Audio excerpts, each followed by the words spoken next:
Hidhi haaromsa Itoophiyaa waggaa 14 booda qarshii Itoophiyaa tiriliyoonii 4 ol itti bahee yeroo xumuramuuf fiixee ga'etti pirezidaantiin Ameerikaa Doonaald Tiraamp ammoo aan uummata Gibxiif wabiin dhaabbadhaa qaba ganna dhiisa jedhaa jiru.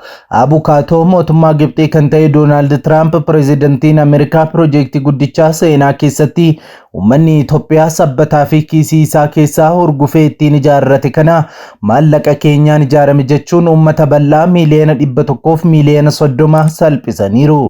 Uummanni Itoophiyaa haasaa namicha kanaa tuffatanii bira darbanii jennaan ammoo aan lammii Gibxiiti bishaan Itoophiyaa narraa hiiteen qoonqoo kootu cufama jechuudhaan qaba ganna dhiisaa jedhaa jira. Pirezidaantonni Ameerikaa umuriin isaanii waggaa 80 ol gaafa ta'u akka daa'imaa utuu deemaa jiranii kukkufu yoo dubbatan haasaan isaanii kan namaaf nama biyyaaf biyya walitti buusuudha. Safuuf duudhaa waan jedhamu hin dagatu.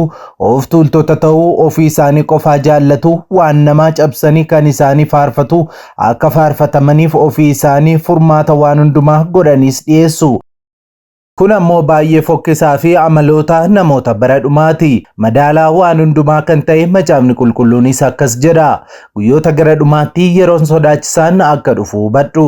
Namoonni warra ofittoo sassatoo of jajoo afuufamoo arrabsituuwwan warra abboota isaanii fi haadhota isaaniitiif hin abboomamne warra galata hin qabne warra wanta qulqullaa'aadhaan morman hin ta'u warra jaalala of keessaa hin qabne warra araaran jaallanne warra maqaa namaa balleessan warra of hin qabne warra namatti hin madaqne warra waan gaarii jibban warra dabarsanii nama kennan warra eeggannaa hin qabne warra of arguu dhabuudhaan of bobbokoksuudhaanis waaqayyoon jaallachuu caalaa warra waan isaan gammachiisu jaallatan ta'uuf jiru.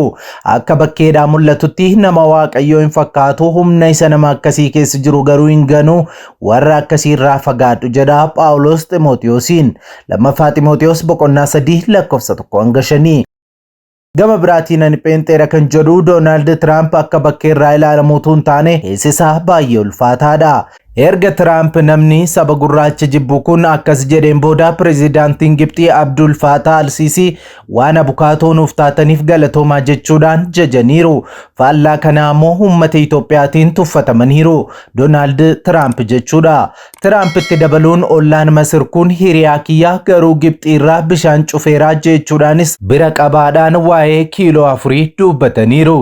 Erga kun ta'e booda deetaan ministeera dhimma alaa Itoophiyaa ambaasaaddara Ameerikaa Finfinnee jiru ofitti waamuun mariiseera. Dhimma piroojeektii xumuramee eebbifamuuf jedhu ilaalchisanii uummata Itoophiyaa irraa nan hafinii fi nan darbin jedhanii jibbaaf tuffii kan fudhatan pirezidaantiin Ameerikaa akkamitti kana dubbachuu danda'an maaltu isaan galchee Itoophiyaan ammoo dhimma kanarratti maal jettee odeeffannoo qulqullaa qindeeffanneerraa nu waliin tura.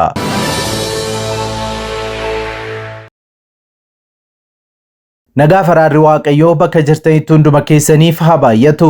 Akkam jirtu daawwattoota Kiristiyaan Miidiyaa. Odeessa wayitawaa yeroo kanaaf isiniif qindeeffannee isin biraan ga'uuf qabannee dhiyaanneerraa hamma xumura qophii keenyaatti nu wajjin turaan affeerraa keenya. Yeroo jalqabaaf gara chaanaalii keenya Kiristiyaan Miidiyaatti kan dhuftan subscribe kan jedhu tuquun mallattoo beelii sana fuulduratti isinii dhufus ala tokko tuquun ol kan jettu irra kaa'adhaa like share godhaa. Yaada keessan saanduqa yaadaa keessatti nu qoodaa. Kana erga gootanii kaasee odeeffannoowwan karaa miidiyaa keenya guyyaa guyyaan gadhiifaman hunduma dursanii akka isin qaqqabaniif isin gargaara. Kallattiidhaan gara oduu keenyaatti wal wajjin dabarru.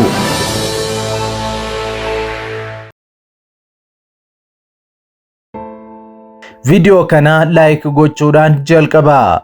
Erga pirezidaantiin Ameerikaa Doonaald Tiraamp dhimma hidha haaromsaa akeekuun dubbatanii booda ministeerri dhimma alaa Itoophiyaa ambaasaaddara Ameerikaa Finfinnee jiru waliin mari'ateera. Pirezidaantiin Ameerikaa guyyaa wiixataa waldhabdeen hidha haaromsa Itoophiyaa fi Masir gidduu ture hatattamaan akka hiikamaa jiru dubbatanii turan. Gama kaaniin pirezidaantiin Masir Abdul Fattah al-Sisi hidha Abbayyaa irratti waliigalteen akka taasifamu yaada Tiraamp dhiyeessan akka deeggaran himaniiru. Tiraamp booda kana walitti aansuun Ameerikaan hidha kana maallaqaan deeggarteetti kan jedhanii fi dhimmoota falmisiisoo kaan dubbataa jiru. Ta'us dhimmoota kanneen irratti gama mootummaa Itoophiyaatiin ammatti deebiin ifatti kenname hin jiru. Ta'us ministeer deetaan ministeera dhimma alaa Itoophiyaa ambaasaaddar Hadaraa Abarraa gaafa kibxataa Itoophiyaatti ambaasaaddara Ameerikaa Ervin Joosi Masingaa waliin mari'achuu ibsameera. dhimmoota hariiroo waloo fi dhimmoota waloo naannicha ilaallatan irratti ambaasaadara Ameerikaa waliin mari'achuu ministeerri dhimma alaa Itoophiyaa ibseera. Ambaasaadar Hadaraan barbaachisummaa marii itti fufaa gochuu fi hariiroo waggaa dheeraa biyyoota lamaanii cimsuun akka barbaachisu dubbachuutu gabaafame. Gama embaasii Ameerikaa Finfinnee jiruun dhimma kanarratti wanti jedhame hin jiru. President Trump barreessaa olaanaa dhaabbata waadaa waraanaa kaaba Atlantik yookaan neetoo Mark Rutte waliin yeroo White House'tti mari'atan kana dubbatanii. President Trump dubbii isaaniin maqaa Itoophiyaa hin dhoofne ta'us ollaa Masrii jechuudhaan waamaniiru. Biyyi ollaa jedhanii waaman kun hiriyaa kiyyas jedhaniiru Donald Trump. Masrii fi ollaa ishee gaarii taate waliin wal qabatee hojjanneerras jedhaniiru. Hiriyaa kiyya garuu hidha bishaan laga Naayil jedhamutti yaa'u cufuuf ijaaranis jedheera. Hidha haaromsaa Trump maqaadhaan hin dhoofne kana Masriin amma bishaan itti yaa'u xiqqeessa jechuudhaan himataa turteetti. Aangaa'onni Itoophiyaa ammoo faallaa kanaan humna elektirikii qofaa maddisiisee akka yaa'uu fi amma bishaan gadi yaa'uu akka hin xiqqeessine dubbatu. Dhiyoo paarlaamaa Itoophiyaa irratti kan dhiyaatan ministeerri muummee Itoophiyaa Dr. Abiy Ahmed hidhi kun xumuramuuf fulbaana akka eebbifamu dubbataniis turan. Akkaataa bishaan itti guutamuu fi hamma bishaan hidha keessaa gadhiifamuu irratti walii galteen seeraa biyyoota sadii hirmaachise jiraachuu qaba jetti Masir. Dhiyoo erga ministeerri muummee Abiy hidhi xumuramuu dubbataniin booda Masir ejjennoo wal fakkaataa ibsiteetti. Bara bulchiinsa isaanii jalqabaa Masir hidha haaromsaa rukuchuu dandeessi jechuun kan dubbatan pirezidantiin Ameerikaa umuriin isaanii 80 olii Donald Trump dubbiin isaanii ammas Masir waan caalchifate fakkaata. Hidhi haaromsaa hamma bishaan gara Naayil deemuu kan cufuudha inni jechuudhaan dubbatan dogoggorsiisaa ta'uu immoo kanneen dhimmicha hordofan. Gama Masriin hidhi kun hamma bishaan yaa'u xiqqeessa malee cufaa kan jedhu miti. Trump itti dabaluudhaan osonanii Masir ta'ee laga Naayil keessatti bishaan akkan qabaadhuun barbaada isarrattiin hojjechaa jira rakkinichi furmaata argatas jedhaniiru. Donald Trump dubbii isaaniin takkaallee maqaa Itoophiyaa hin dhoofne. Itoophiyaa jechuufis bakka Masir irraa xiqqoo bahe jechuudhaan ollaa Masir jechuunis ibsan. Masir irraa xiqqoo bahee hidha gurguddoo addunyaa jiran keessaa tokko ijaaran jechuudhaan kan dubbatan Donald Trump dhimma kana beektu kun rakkoo guddaa ta'eeras jechuudhaan dubbataniiru. Kun eenyuuf rakkoo akka ta'e marii barreessaa olaanaa neetoo waliin taasisan irratti ibsa dabalataa hin kennine. Hin beeku Ameerikaan hidhichaaf deeggarsa maallaqaa waan goote natti fakkaatas jechuudhaan ija shakkiitiin dubbataniiru booda kana. Haa ta'u malee yeroo dheeraa fi hidhi Abbayyaa deeggarsa lammiilee Itoophiyaan ijaaramaa turuutu ibsame. Prezidantiin Masir Abdul Fattah al-Sisi yaada President Trumpiin booda ergaa miidiyaa hawaasummaa irratti dhahamaniin yaada Trump akka deeggaran himaniiru. Anaadooluun akka gabaasetti al-Sisiin hooggansa Prezidantii Trump jalatti walitti bu'insa furuu fi waraana xumuraa itti tolchuun wal qabate United States dubbii laayyootti akka hin ilaalle agarsiisa jiran. Masir hidha Itoophiyaan wal qabate waliigaltee fedhii qaamolee hunda eeguu akka raawwatamu kaka'umsa President Trump akka galateeffatu ibsuu himan. Akkasumas Naayil Masir keessaa madda lubbuun jiraachuu ta'uusaa beekamtii kennu Trump isaanis Masriin akka galateeffattu al-Sisiin himaniiru. Al-Sisiin itti dabaluunis Masir mul'ata Trump biyyoota hunda naannichaa fi addunyaa mararra jiraniif nagaaf tasgabbii buusuuf taasisan Masriin akka deeggartu himaniiru. Itoophiyaan waggaa 14 dura hidha kana erga ijaaruu eegaltee booda dhiyoo xumuruu beeksifteetti. Dhibdee yeroo adda addaatti furuuf jaarsummaa gamtaa Afrikaa fi Ameerikaadhaan taasifamus waliigaltee irra ga'uun tasa hin danda'amne. Hidhi kun laga Abbayyaa irratti hojjetame. Lagni Abbayyaa ammoo laga guddicha Afrikaa yoo ta'u dheerinaan ammoo addunyaa irratti tokkoffaadha. Ammas addunyaan laga Abbayyaa The Nile River jechuudhaan waamu. Lagni Abbayyaa Itoophiyaa keessaa ka'ee Suudaanii fi Masir keessa darbee galaana Meeditiraaniyaanii qaqqaba. Bishaan laga Abbayyaa % 85 kan gumaachitu ammoo Itoophiyaadha. ta'us uummata miiliyoona 100 fi miiliyoona 7 kan qabdu Masir bishaan ishee barbaachisu hundaaf laga Abbayyaa kanarratti akka hirkattu dubbatti. Bishaan kana mana keessaa fi qonnaaf keessumaa immoo kan bishaan hedduu gaafatu jirbii oomishuuf akka ishee barbaachisu himti. Bishaan Abbayyaa kun haroo Naasir jedhamuun kan humna ibsaa bishaan irraa maddu hidha guddaa Aswaan maddisiisuuf gargaaru guuttachuufis ishee gargaara. Uummata miiliyoona 48 kan qabdu Sudaanis bishaan ishee barbaachisu keessaa harka guddaa laga Abbayyaa kanarratti hirkatti. Erga bara 2011 ijaarsi isaa jalqabeetii hidhaan laga Abbayyaa kun maddoota wallabdee biyyoota sadanii ta'eera.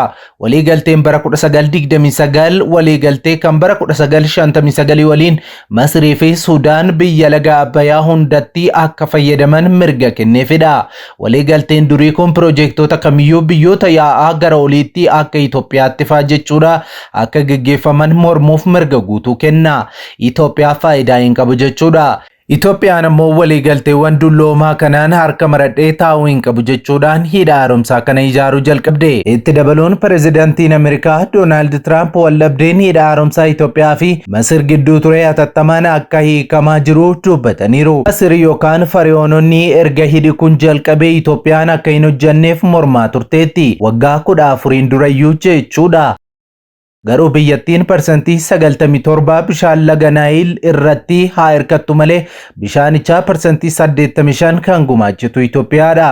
Hidha kana Itoophiyaan baasii fi ogeessota mataa isheetiin hojjechuu jalqabde. Uummanni biyyattiis erga hidhichi jalqabee hanga har'aatti biyya keessaa fi biyya alaarraa buusii gochaa jira. Tiraamp garuu Ameerikaatu baasii isaa gargaaree osoo hidhicha ijaaruu hin jalqabin maaliif akka wallabdee akka uumame kana akka hin furree hin barree garuu laga Naayil keessaa bishaan yeroo yaa'u yookaan jiraatu namatti tola jechuudhaan dubbatan. Gamtaa Afrikaa jalatti marii bal'aan gaggeeffamaa turus osoo waliigaltee dhumaarra hin gahin hafaniiru. Ministeerri muummee Itoophiyaa Dr. Abiy Ahmed fi pireezidaantiin Masir Abdul Fattah al-Sisi Kaayirootti wal arguudhaanis mari'ataa turan. Itoophiyaan hidha bishaaniin guuttee xumuruun fulbaana dhufuu eebbisiisuuf akka jettu ibsiteetti. Sirna eebbichaa irrattis akka argamaniif affeerraa Itoophiyaan aangaa'ota Masiriif taasiftes ministeerri bishaanii Masir akka hin fudhanne miidiyaaleen biyyattii gabaasaa jiru.